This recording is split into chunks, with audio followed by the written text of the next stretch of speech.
కూరగాయల్లో కాకరకాయ చాలా మంచిదని సైంటిఫిక్గా ప్రూవ్ చేయడం జరిగింది.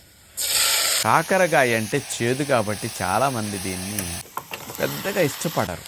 ఏదన్నా తిన్నప్పటికి కూడా అందులో బాగా చింతపండు వేసి బాగా మసాలాలు వేసి నూనెలు పోసి అలా చేస్తే తప్ప కాకరకాయ తినరు.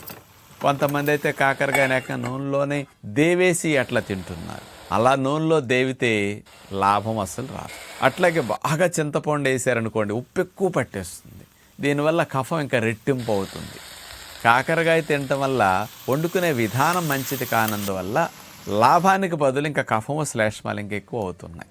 కానీ కాకరకాయని వండుకునే పద్ధతి తెలిసి కనుక వండుకు తింటే కఫాన్ని శ్లేష్మాన్ని తెగ్గోసి లంగ్స్లో గాలి కొట్టాలని గాలి తిత్తుల్ని త్వరగా ఖాళీ చేసి ఫ్రీ చేస్తుంది అని సైంటిఫిక్గా నిరూపించారు.